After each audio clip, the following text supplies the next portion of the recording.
Barbara Groark of WCFA, Cape May Radio. Today we are spotlighting Eugene DeGeorge because he has written a new book of poetry called Waiting for the Train. A little bit about the author. Eugene is a writer and self-proclaimed Jersey boy. He is the author of Reaching the Plateau, a short novel, and Until Tomorrow, a collection of his earlier poems. He lives in New Jersey with his wife, Susan, and they have a daughter, Sarah. And we talked to you last, December I of guess, December 21, 2020. right? No, this December was 20, yeah, it must have been 20. 2020. Right. 2020. Your new book is a collection of 76 poems. But tell us about your concept here. Yeah, take a step back because you mentioned Until Tomorrow. When I was doing that book, I had a bunch of poems that have gone. Again, these are sort of in the past kind of stuff. And I says, hey, instead of just doing one book, why don't I break it up and make two books out of it? And hey, that would be great because then I'll say I now have a third book.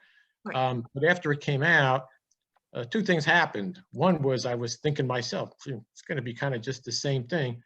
And I did have some feedback, and people said, gee, it's kind of dark, you know. I've had some more positive response to Waiting for the Train, but I says, you know, in a way, I took up that and says, okay, I can see where this is going. So whereas Until Tomorrow was like a circle, it started at one end and came back, you know, right back where you started from. To a degree, the last poem kind of is a little ambiguous. I took that concept and said, okay, we'll start from that same spot, but in this time, instead of it being a circle, it'll be a linear move, and it will start to move towards sort of more of a resolution. Yeah. And I don't want to take the time to read the back of the book because it's a little long, but it's this author, Eugene DeGeorge, explores the complex transition from alienation to redemption and reconnection in this moving collection of poetry, which in a sentence sort of sends it. This time we're moving from alienation to redemption and reconnection, you know, and then the last poem sort of leaves you again guessing, okay, well, I'm here now, and now I got two ways to go. Which way am I going to go? You know? Yeah, it's really it's a progression of one character. So it's like, it seems to be one character who's going, who's remembering things, and but he finally brightens up a little from starting about page 30 or poem 30. Yeah, I know what you're, and in both books there is that sort of mid poem, which is like sort of like where you go. It's like in my first book, it was a small poem. It's the person was again the same kind of situation, alienation, and the poem said something: a wheel with many spokes and no hub goes nowhere. And that's what happens. That person sort of goes nowhere. They just keep cycling around and coming back. Here, that mid poem talks about this kind of like there was no burning bush, but suddenly I realized, and it sounds a little negative, but it says there was nothing left to live for anymore. But then again, there was nothing worth dying for either. And that's where the split comes. And suddenly I realized, epiphany, hey, you know, I might be really. You can make a decision. In a way, if you were to take Until Tomorrow and put that one together with Waiting for the Train, you could have that one big book, but I made it into two books. And just to answer one layer, I'm sorry, it's not about one person though. If you want to get the full flavor, just like with Until Tomorrow, start from the beginning, go to the end. But each poem stands on its own. So you could say it's about one individual, or you could say, like you said, there's 76 poems. It could be about 76 different individuals, but there is a progression. Right. So we're talking about of thought, maybe humanity, but there is a progression. Okay. Are you ready to do some reading? I am, if you want me to. I'm going to turn it around on you. I'm going to say, what would you like for me to read, or what did you get out of it? Because I always ask people, and I say, well, read stuff, but I really would be interested in your feedback. In my feedback? And what happens is no one ever gives it to you. So I don't know if it's like they don't like it, or maybe they're afraid to do it. So I'm going to ask you, let me ask you first an overall view. What did you think, or what was your reaction to it?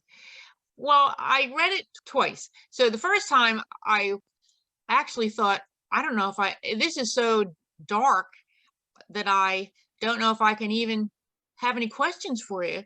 Because but then I was encouraged by the time we got to the middle, and there was that sort of brightening, and there was the, you know, the voice that you were using was allowing a little humor to come in. And Yeah. so by the time he got to the end, he seemed like he was out of the woods or Yeah, above the water, or, alienation you know. part of it. There was that break, and then as you got further apart, you also noticed that there was a little bit of, I won't want to use the word social commentary, but now that Right. person is reacting to the world now, not just into their own Exactly. mind. They're making When I comments read it the about you. second time, Yeah, I noticed more of that, yeah, that he was actually looking at the world and the people, and even a dog or something in it. So that was like, you know, so that was encouraging. yeah. So that seemed like it Exactly. was more upbeat by the time he got to the end. I'm going to ask you, what poem would you like for me to read? Or what poem struck you as one that kind of like, hey, I reacted to that poem? Some of them are short, some of them are long. So how about number one, Out of the Park? Well, one is the opening, which is out Hmm. of the darkness and into the night, which is exactly the title tells you. The person out of the dark and again goes right back Right. into the night. So Yeah. a little bit of a longer one. Let me read the other ones. The Cold Fear, which is 15, and then Crystal, which is 17. All right, Yeah. Cold Fear. Um, Again, we're talking about a person at this point. We're in the alienation isolation stage. This is Cold Fear. Right foot, left foot, right foot, left foot. Covering ground, eyes down, don't look around. Look up and you might see something that will set you free, a future possibility. Then where will you be? Well, you see, person's isolated, but he's kind of like got his looking at the ground, right footed, but not really acknowledging the outside world. Right. And but inside he's saying, well, look up and what's going to happen? You might see something, a future possibility. And the question is, then where will you be? And I remember when I did that, one of the editors said, well, what do you mean by that? I said, well, like most poetry, you could take it two ways. Then where will you be? You could be suddenly paralyzed with fear, or then where will you be? You'll be in a position to do something. So again, it cuts both ways. Page 17 is called Crystal, which is an interesting poem. Again, there's a lot about personal relationships in here too, which is also part of an individual, obviously our relations with people, and especially in a marital relationship, or whatever. But anyway, Crystal, isn't it always the way? Nothing is ever as it first appears, as when a pleasant dream turns into a horrid nightmare. You once came to me, whole, solid, one, so perfect, so beautiful, a love that would never come undone. Now I'm afraid to touch you, although it is my earnest endeavor. For feel if I do, you will shatter, and I will lose you forever.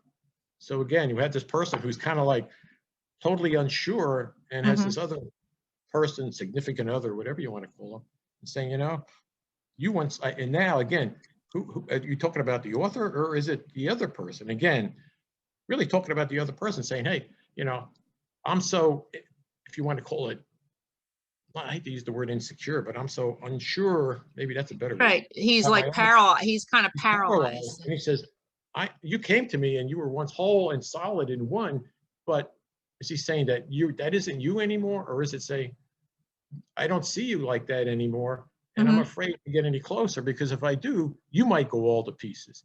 And then where does that leave me? You know, one thing that I've always been fascinated with is what they call the duality of life, which is everything cuts both ways in life. You know, and so when I write, it's like, am I talking about the person, or the other person that the person is talking about? Okay. How about Vows 21 and 23? Vows and Dead Shot. Ooh, vows, that hits home. Oh, well. Okay, this is about a failed marriage. Hmm. Okay, this is like the beginning part. The house was still and silent. The music had all died down, and we stood and Hmm. faced each other while everyone stood around. I looked intently at you, then you sincerely said, you want me to love and live with you, and that is what I'm going to do. Okay, vow Hmm. number two. The house stood still and silent, same thing. Now we're dealing with the music had all died down, music of love, whatever. We stood and faced each other. There was no one else around. I looked intently at you, then you sincerely said, he wants me to love and live with him, and that's what I'm going to do. Yeah. She Mundo. says, you want me. And then, but then who knows what she The wants. Yeah. first thing So, it says, it's like a marriage vow. So you want me to love and be your love. and that's what I'm going to do. And then all of a sudden, the second part is he wants me to love and be his love, and that's what I'm going to do. You know, and so what we've had there is just the vows of a wedding and the secondary vow, which is person saying, "Hey, I don't want you anymore. I'm out." How about dead shot? As far as feeling. And dead shot was the same thing. It's betrayal. Betrayal is, unfortunately, in me, kind of like a subject I do touch on a lot. You aimed a gun and shot the betrayal bullet. You didn't adjust high or low. You just made sure that when you shot it deep into my heart, that bullet would go. Which is just to say, hey, you didn't even bother to, this, that, and the other thing. You just, boom, that's it. That's really realistic as far as the emotional reaction to that kind of situation. So some of your titles are almost as long as the poem, such as Staring at the Moon with a Bottle of Gin. Yeah, that was actually, that's the thing. Sometimes, people, another thing is like, people you're writing and say, oh, this is all about me. No, like I said, this could be 76 different people, but it's all about humanity, the human race, the human condition. And so it's not, but obviously, as every writer does, every writer puts themselves into it. Sort of, not all, it's not always exact, oh, this is everything that happened. No, it doesn't mean everything that happened is in here, but. So let's hear number 24. That's okay, thanks for giving me the number. Staring at the moon with a bottle of gin. Trust me, believe me, would I lie? No, so I trusted and believe. Now I ask why. Boom, that's it. Sitting there saying, hey, that's it. Say, trust me, you should believe. I'm not going to lie to you. In fact, that's exactly what happened. And well. How about number 25, a futile attempt at reconciliation? Oh, here we go. You're really into this relationship stuff. And then the transition begins at 30. Yeah. So number 25, because it's the aftermath of the previous two. Yeah, please greet me at your front door and fall into my arms. Tell me how you've longed to love me. Don't do me any harm. But as the cold wind hammers in my ears and the salt burns in my eyes, of course, that's tears, my heart falls limp into the earth, chokes itself and dies. And it's like, I guess it didn't work out, Yeah. How about number 30, a sudden calm? Yeah, that was, pretty soon we'll have the whole book covered. I think so. Well, this goes back to what we were talking here. There was no flash of light, no quaking of the earth, no burning bush, which is a biblical reference, right, with Moses and all of that. No voice from the heavens, again, only the quiet revelation, and that's where you get to it. There was nothing in this world for which to live. Oh, wow. But conversely, nothing for which to die. Right. So that's the sort of the hook, the same thing I did in my first book. That's the hook that connects the first part to the back part, because then after that, then all of a sudden, here's a little cryptic one, which you say, how did that come about? Sometimes things just hit, and I says, that sounds pretty good. I call it Cat's Cradle, which is the old nursery rhyme or something like that, but it's not that. It says, my mother told me, stay safe in the basket, but I didn't listen. I leaped out of the window. You say, what does that mean? I think of it, you're like so I could stay safe in the warm basket, nice nursed and everything like that. But what do cats do? Cats leap out of the window, right? So I didn't stay as safe in the cradle. I leaped out of the window. Can't stay safe all the time. And also 34, how about basics? Basics. Yeah, this is where we get into slight social commentary. And it says, basics. Since you have decided to go on a hunger strike to protest all the injustices of life, can I have your fries? In a way, it's a little social comment, even in a way, when you think about it, the way things are these days, everybody is so polarized. One person's on this end, this person's on, and this person is just basics. Oh, you're going to do this because you're all upset about all the problems. Well, hey, then give me your fries. I'll eat them, because I'm, You're not on a hunger strike. I don't know. It's just a little commentary. It's funny. Okay, how about number 30? Number 37.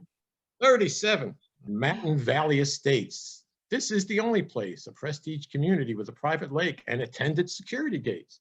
We have custom colonials with rooms for your BMWs. We even have testimonials in case you're a little skeptical. Mountain Valley Estates, is there any other place? Don't be the one who hesitates and then come on down, DOWN, and take your place. I don't want to offend anybody, but there are people like that who live up in their little, actually what's they really, because I just was thinking about this because they were just talking about the Oscars on TV. A lot of it has to do with all of these people Beverly Hills type that live in their wanted Mhm. little world up there, or people who try to aspire. And then it's like, hey, this is really a commercial, This is something I find in a TV, in a newspaper ad. Come on, but it says, come on down, because you're losing your humanity, because all you're concerned about is, being in the prestige community. Related to that, how about number 39, looking for volunteers? This is a true story. After I retired, because I had cancer, I became a professional volunteer. I did Meals on Wheels for almost 10 years. I volunteered at the hospital. I worked with the Meals on Wheels and set up a program where we would call on elderly people who were homebound just to check in on them. In Mhm. addition to the Meals on Wheels, I also was a member of the KOC Knights of Columbus, which is a Catholic organization, and we would make meals every Friday, spaghetti dinners for the people in the community. But what got me was that when I was doing Meals on Wheels, and this goes back when we had the last big recession, and my supervisor, she would say, Gene, go around, talk to them. I said, yeah, I do it all the time. Go around, talk to people. We need volunteers. And everybody was unemployed. And I'm saying, where are all of these people? Even in the hospital, we're struggling to have volunteers to come here, but half the country is unemployed. Why don't they come out? And they don't. Why don't they do that? So I wrote this thing, looking for volunteers. Again, this is a smack, because a lot of the people that I did work with were just ordinary working people. I didn't see anybody from whatever, from where I was living at the time. We had, upper middle class communities. I didn't see any else people. I always saw the people from, the local in-town people. I says, you live snugly in your gilded mansion high up in the hills and speak out and demand an end to society's ills. So, but when a single child was dying and was later laid to rest, the words were spoken by you, not even the weakest protest. And I kind of linked it with looking for volunteers as people Mhm. who, in this vaulted society, they go, but then when it Yeah, comes and down to doing something, no one's there. right. Go ahead. How about sometimes it doesn't take much, number 41? Oh, that's a cute one. And that is another thing. So again, where the title is almost as long as the poem. Among jagged lines of broken black and gray, blue shines. Very simple. Sometimes it doesn't take much. There's another one which is kind of neat, which is a rainbow on a cloudy day, Uh, which yeah, some people like. I like Uh, that one. and that did in fact happen. I was out with my wife driving around down here, Cape May, and that's exactly what happened. It was a cloudy day, and I looked up, and she saw it too. I says, "My God, there's a rainbow." I said, "But it's cloudy. There's no sun. How can you get a rainbow?" And so I wrote that down. I said, "Scientifically, it cannot be, but there it was for all to see. Gray skies all around with no blue to be found. In the time it takes to blink an eye, it quickly said hi and goodbye. That's all there is. Nothing more to say. Seeing a rainbow on a cloudy day." I had two others. I'm going to read these two others. Oh, here it is. It's called On That Note. You can be A sharp or you can B flat. Either way, it's the same note when you scream, because a musical, the same note can be translated both ways. You can make an A sharp and a B flat. It's the same note. So it's like, I thought that was cute. You can be A sharp and B flat, but it's still the same note when you scream. Mhm. She liked that one. What is the Yeah. story about the arrivals and departures? A lot of times I'm at the airports, and one day I was just standing there watching people, and it says, they stood together hand in hand. The old man stared at the computer screen, trying to make sense of all the constant changes. By his side, a little girl stared wide-eyed out the window, watching as the planes took off and landed. She tugged anxiously at the old man's coat. Shh, he mumbled irritably. Then, there it is, it has landed. They stood and waited and watched as the people came flooding through the jetport doors. The endless parade continued until the last person passed. Then everything returned to stillness. The old man and the little girl did not speak. Slowly, their hands disengaged as they started to walk away. The old man turned his face to hide his tears. The little girl, swallowed by the crowd, wept openly as they both headed for the nearest exit. What is it about? I think Why are it's they just crying? because obviously they were waiting for someone. It's Who didn't? arrived, but whoever, whatever they were waiting for didn't materialize. It's kind of a metaphor in the Okay. way, put it in a nutshell. It's a metaphor.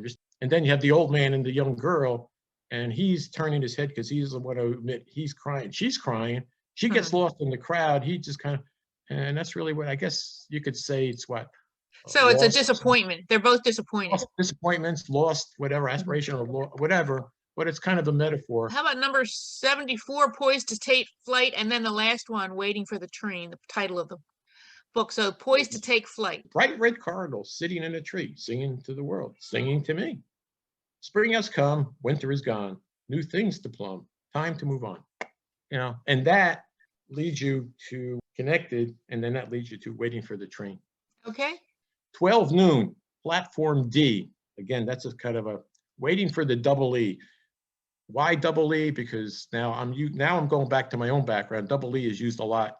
Bob Dylan used it in one of his songs, and Linda Ronstadt also used it in a song.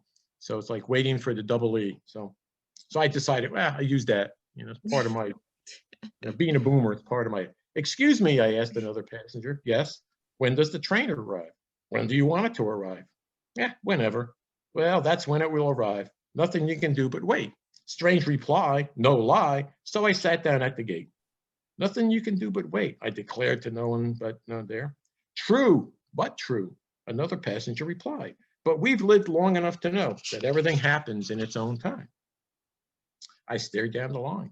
I watched the schedule change. I looked around at faces, all full of fear and pain. A woman sat down beside me with a baby in her arms. I smiled to let her know I meant her no harm. I looked up at two signs, an entrance, exit, double E. But which one for me? From north, east, west, and south they came, waiting for the train, thinking of what they had endured, struggling to begin again. Outside, the lightning flashed its brutal questions, and the rolling thunder answered its truthful reply. The station clocks struck the appointed hour. The double E arrived. 2 points to be made when I say north, east, west, and south.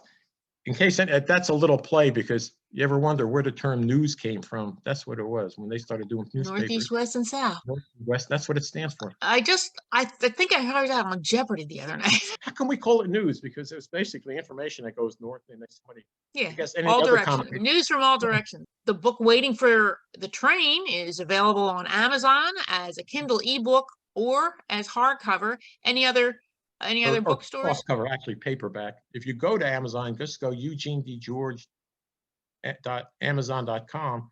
All three books will come up. And I do have a Facebook page, which is Eugene J. DeGeorge. Either way, you'll get to it, but it's Eugene J. DeGeorge on Facebook. I did do a podcast with Gabby Fry from Temple University. And next month, I'm supposed to do another podcast. And according to my daughter, who's also my publicist, sometime in June, I think I'm going to be going up to the Cape May Library up in Courthouse, and I'll be talking up there. I haven't really tightened that up yet to where that is, but And how about the guitar playing this year? Are you going to be playing guitar anywhere around Cape May this summer? Two things. I still play at the Cold Spring Brewery, Friday night open mics. Not every Friday night, but there's been another place, another venue, and I'll have to let her know about it.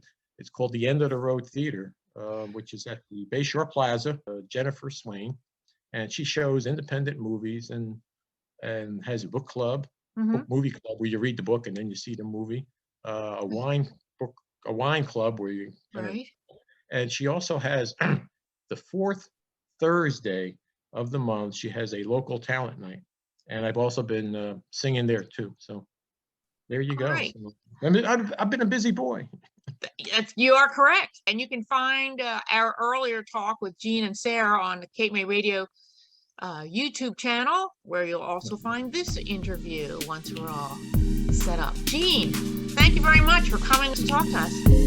Barbara, let me just say thank you from the bottom of my heart for interviewing me again.